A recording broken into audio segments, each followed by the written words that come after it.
What's going on, guys? SmartHelping.com here. It's Saturday at 11:19 a.m., August 4th, 2018. And what I'm doing here is a free model. You'll be able to download this in the description box below through Google Sheets. You could easily transport that to Excel. But all I'm doing here is explaining net present value. And it's something that a lot of people, a lot of, kind of new or beginning people in the financial space or guys who are trying to start a business or maybe buy a business don't come across that frequently. Now, if you're a seasoned acquisitions pro and you do this all the time, then you're gonna, understand everything. But a lot of people don't. And I use this calculation, the NPV, in much of the financial models I do over at smarthelping.com. As you can see there, here I do a lot of different financial models for all kinds of different businesses. And one of the main metrics used is net present value. And all net present value is trying to do is figure out what the present value of the cash flows are. And it tries to weigh the present value of your future cash flows against how much money you're actually going to put in. The reason why this is done is because you want to figure out if you should invest your money in some return that you know is fixed, or if you should invest in a business that gives a certain amount of cash flows. And if the net present value is greater than your discount rate here, then that means you should actually do the project. Oftentimes, the greater this discount rate is, the more risky you feel the future cash flows of whatever you're looking at is, and therefore it will lower um, the value of the present value of all the cash flows. So what we've gotten here is just set up, an expected cash flow out. So this is like you invest $500,000 into some business. So that's going out the door. You're never going to see it again. Then, in the next year, you make $5,000 cash flow back. Then 150, then 175, then 250, then 150, then 750. However that may be, and I just did this over 10 years. This could easily be extended or shortened over however many years you're analyzing. The point is that you can't just say, well, do the future cash flows, does all this, is this greater than what my investment is? It's positive, so then I should do it. That's not what sophisticated investors do because they know there's some value in um, money, and they know that if they can get some percentage somewhere else that's not as risky, then it might make sense to do that rather than sink the money into the business. And all you're trying to do here is gauge if the value of the future cash flows makes sense compared to the initial risk of capital that you're putting in. Okay, so all this model does is you got $500,000 going in, you've got your cash flows coming out. So here we have a cash flow line. I'll put this in gray. And then we have the present value of the future cash flows. So year one is 5,000, but if you discount that back to the present, before 1 year's period of time, at this discount rate, then the value is 4,348. And you can see here, um, if you discount it by 15%, then 750,000 in 6 years is actually only worth 324,000. And all that means is that you could invest 324,000 today, and then at that compounded rate, you can make that into 750,000 in 6 years. So that's how that's how the present value is. That's what the present value is trying to tell you. And so as you go out in time, the cash flows get less and less significant. It's 400,000 in 10 years, only worth 98,000 today. So another important point is if you're investing in a business, you want to know how soon are you going to get paid back, because that's important. And that's because the further out in time you go, the lower the value that money becomes, because you could simply have it had investing it over time already if it wasn't tied up. So we put $500,000 out. We get this much back each year net. So here's our cash flow. Here's the present value of that future cash flow that you plan on getting. So the present value of all these future cash flows is here. But that's not net present value. So what we want to do is gauge, is the present value of all of these future cash flows at this discount rate more than the value of your money right now that you're about to put out?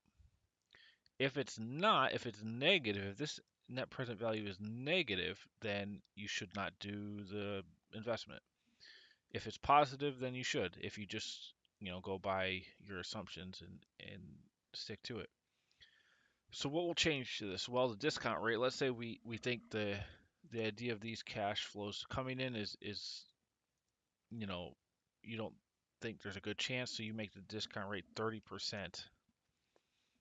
Still, if you discount the cash flows 30%, if you think this is what they could be, and this is all you have to invest to attain that over 10 years, then it's saying, well, this is still, it's close. It's only $9,000 net present value relative to the cash flow out. That's, not that much, but it's still saying it's positive, so you should still do it even at a 30% discount rate. And you can see it's just the present value of all these cash flows is 509. The actual cash you're putting out now is 500, so the difference is your net present value. What if we're negative? So let's go 45%. There you see a negative 186. Well, that's saying even if these are the expected cash flows and you're going to discount them 45%, this possible outcome does not justify this investment. So what you would need is you'd have to lower the investment, let's say to put it down to 400,000. Still negative, so you still wouldn't do it maybe at 350,000. Still wouldn't do it if it was 200,000. You would do it then at that point. So at 200, that's how you're kind of valuing these cash flows. So you'd say, well, I wouldn't pay 500. I'm going to discount at 45%. I'll pay, and based on that, I'm willing to pay 200,000. And that's because I think these future cash flows are really risky, and that's why 45% is a super high discount rate. So that's how net present value is used. That's how the mechanics work. Let's put this back to say whatever 20%. Now there's one more thing, and that's internal rate of return. And so this metric is also used a lot in investments. And all it's trying to do is it's actually backing you in to a discount rate. So it's the IRR, the higher it is, the better it is. And so what it's saying is this is your break even. So remember we were trying to adjust this investment amount to see at what point this goes positive, given some discount rate. Well, the 30% says this is the discount rate you can apply so that the net present value is break even to your initial investment. So it's basically saying this is your at that discount rate you break even on the cash flow. So let's look at what if we copy this into the discount rate? What will our net present value say? Now, in theory, it should say 0. Well, it should say 0, so let's paste it in here, values only, and see. Oh, look at that, 0. 0, 0, 0, 0. So what that means is if you invest 500,000 and these are the expected cash flows, you would discount them. You would have to discount them at 30.5% in order to still be, break even on your net present value. Basically, in order for your net present value to still be positive. So then you could look at it and say, okay, well, if this 30 point, this percentage here is higher than the risk I value these cash flows at, then you should do the investment. And so it's a little bit of a different way to look at net present value, but that's all it's doing. So if we go back here and put this back to what it was,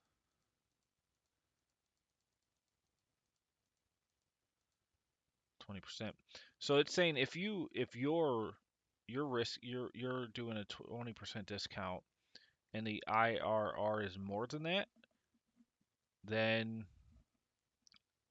that there you go. That's your kind of default into, instead of trying to guess and check what expected cash out you should do and what discount rate gives you a positive or negative net present value, the IRR kind of solves that for you and says that's the rate. Any discount higher than that will make the net present value negative. Anything lower than this will make it positive, and this is where its break even's at. So that's why you always hear internal rate of return. That's also why if you can't use internal rate of return as an actual return, 30% has nothing to do with the five. Like it doesn't mean that you're going to get 30% per year on 500,000. You can't back into it. All it means is you would have to discount these future cash flows by 30% using the discounted cash flow formula, which is right here. It's just the amount divided by 1 plus the rate raised to the period. And is just saying that's the rate you would actually have to apply to these cash flows so that when you discount them back to the present value, they equal what your initial cash out is. So I hope that helps. I know it took me a while to actually understand this in my head. I did a lot of models before actually really understanding it. Like I knew the formulas, but I didn't really understand what it meant. And after doing enough things, enough financial models, it became clear and I can now articulate it. So that's all I got for you. Again, this will be free. I'm going to put this template right below in the YouTube video there. You can just click on it and it'll take you to this link. And you could go ahead, you'll hit File and make a copy, and you can have your own version of this. You can edit cells in the shade. And then if you feel inclined, you can go ahead and go to smarthelping.com and purchase a model and see how you like it. I have models. The most popular ones are, let's go up here, the budget versus actual, the gym fitness center, mobile app with recurring revenue, equipment rental, 5-year SaaS financial model, and inventory management, accounts receivable. But I have things for, all kinds of businesses. So we've got, car wash, dry cleaning, janitorial, auto repair, retail, jewelry, automated kiosk, used car dealership, hair salon, lending as a service, pawn shop. Now, my most recent one's a freemium model, which really focuses on um, the customer acquisition cost and wants to pay that back, and kind of everything that relates to the freemium business model logic.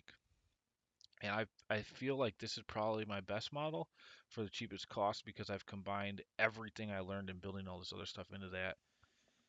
So I think that's the best value on the site right now, but it'll take a while to gain traction, I'm sure. Mobile home park. I also do general tools like retirement planning, inventory restocking, time tracker for clients, a lot of different tools you can do in Excel and Google Sheets. Savings planner for a new home, pay off loans. Just trying to bring attention because I know a lot of people don't realize all the different models that are available here. All right, so that's all I got for you. I'll see you on the next one. This is smarthelping.com.